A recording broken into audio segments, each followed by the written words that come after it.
Welcome to Bnews, bitch. Okay, we're gonna be talking about La Mala Hora. La Mala La Hora. mala hora. Yeah, La Mala Hora. The story begins in Santa Fe, where the local people can't even speak of this sad phenomenon known as La Mala Hora. It is said to be an evil demon that roams the country roads at midnight, waiting in the dark for any traveler alone. It's said to have the appearance of a black lump that floats and changes shape, and could mean an omen of evil and only appears when death is near.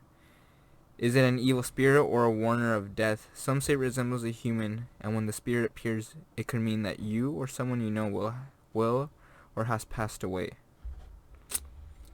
That's creepy, dude. It really is. That's Imagine that just pops out of nowhere. You're just driving in the middle of the night and like I don't know where it's just boom. I feel like that's my Theo, bro. My Theo has a hunchback. Well, that's why he looks like drunk as fuck walking out late at night, like chingada way. Dude, I just imagined. So have you seen like those roads where like there's just a bunch of trees? It's just like it's a two-way road. Yeah. One traffic's coming in, the other way you're going, and I just imagine it just like that in the middle of the night, like at 12 in the midnight, just fuck all night, foggy. that. Imagine just being foggy. Fuck And that. you just, I don't know, you just see this figure just pop out of nowhere. I feel like I'd run for the hills. If I'd saw shit my that. pants, dude. I'd just do a U-turn and just go home. I don't even think I'd be like running or screaming. I think I'd just be like stoned. Like I just wouldn't move because I'd be so fucking scared of it. Oh, that shit, like, it freaked me the fuck out. No, I wouldn't do that. I'd run away. I'd try to run away, but I feel like it wouldn't work. I know I wouldn't do that. I wouldn't do that. You wouldn't do that? Nah, I'd be. I'd just drive off with my car, just go back the same way I came in. I wouldn't. The fuck? Why not? What do you mean? I feel like it's gonna chase the shit out of me if I drive off.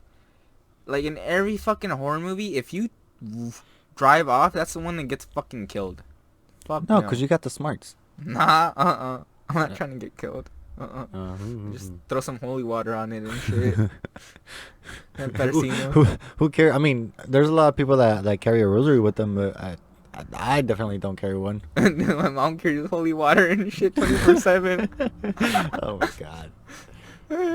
Dude, I remember one time, you know what's fucking funny? I remember one time I got so fucking scared. Funny thing, this was like a month or two ago. I got so scared from a horror movie, and I was like, you know that, what's that shit called? Like, con la vela, where she like, terpecina con la vela? What is it called? Cleansing? Yeah, cleansing. I asked her for that. I was like, just so I can sleep and make sure like I'm all good, you know, got no evil spirits around me, no bad juju. And my mom was like, fuck off, go to bed. I was like, damn.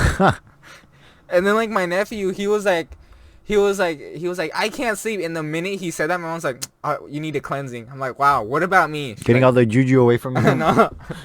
My mom looked at me. She's like, nah, you're fine. Just go to bed. I was like, wow, thank you. Could not sleep for fucking a week straight. Like I did not get any sleep for a week. You're just a wimp. No, I'm not. Yes, you are. I'm not a wimp, bro. That shit scared the fuck out of me. That voodoo creepy shit be like scaring the shit out of me and stuff. And especially it like pops out like at a specific time. Anytime, you know, I hear shit where it's like it happens at this point, or if you do something like that, those stories and those like urban legends always scar me to fucking death. You know what scared the shit out of me? What? I remember in elementary school, I remember a girl told me that if you like go in the like that one of her like friends or some shit, that they went in the shower and they made fun of the Bloody Mary, and because they said it pops out in the shower in the mirror, right? So what they did as a joke is that they crossed their arms in the shower and they went in a circle screaming the name, making fun of it, and that like the next day or like a minute after that they had like slashes on their backs and shit. Holy shit, that scarred me. Cause like they're like, if you say you heard it right, it's like if you say the Bloody Mary like 3 times or some shit, it appears, right? You turn off the lights and then you say it. Kids would fuck with me like that during elementary, and they'd close the fucking bathroom door and turn off the lights and shit, and I'd be screaming. You know how fucking scary that was? I'm like, get me the fuck out of here. Some fucking kid locked me in, and I'm not even fucking lying to you. Some fucking kid literally turned off the lights, and it'll crack me up. He left me in there with another kid that had his fucking pants down, dude. I got so fucking scarred from that. I was like, I don't know to be scared of this with a fucking kid right now. I was like, some shit's gonna happen. Oh, it scarred me so bad. I was like, fuck this. And then it'd be like other things. It'd be like, oh shit, like Like you remember that urban legend where it's like where the bad kids go and shit. It's Yeah. like the one I showed you that like a week ago or so. It was like like this guy visited his old show where the bad kids go, and they always try to like at the end they'd always show something creepy to scare the shit out of them. Mm-hmm. So when how it went, it was like it showed them like the guy from that watched the show, he went to go see like what's it called, the backstage, or like the cat, what is it called, like the area where they direct the it, film area, the casting area. yeah, the casting or film area. Sounds like a porno. No, but really, it was fucking like scary. So how that urban legend went is that he went in to see it, and that all he saw was this door, the famous door of the show. And as he opened it, he saw just a mic in the middle of like a bloody set. Like there was just like a shit ton of blood, and there was just a stool. And then there was like this fucking blood, like all over, like the fucking area in the room, and that. When he looked around, he saw like bones and shit that looked like little kid bones and stuff, and it's like it was like so fucking creepy, how like how like the urban legend went, and I was like, fuck that. I was like, that's fucking scary and shit, dude. That shit like that creeps me the fuck out so bad. Like, damn. Hey, wait, did your mom used to do that shit? Like, if you did something stupid, she'd be like, if you do this, La Llorona's gonna get you, or like La Chupacabra. Yeah. Dude, that shit would always scare me. But here's the thing, you know how like after like a few years, like when your like parent or mom keeps saying that shit, Mm-hmm. you just say, nah, it's not real. Fuck not it. real. Dude, not me. Anytime she said that, I'm like, holy shit. But I took that shit too literally. Where like I think one time my mom told me, she was like, don't pick your fucking like nail or something, or she said, this is where she fucked up. She said if you like pick like your, because I would pick my scabs. So I guess she said it so like I'd stop making it a habit. But she said if La Llorona smells blood on you, she'll come after you, and that's why she's always crying and screaming, because she smells blood. When my mom told me that, I remember I was one time late at night, I was cutting my fucking toenail, and then like I saw blood come out. I was like, no, it's gonna get me.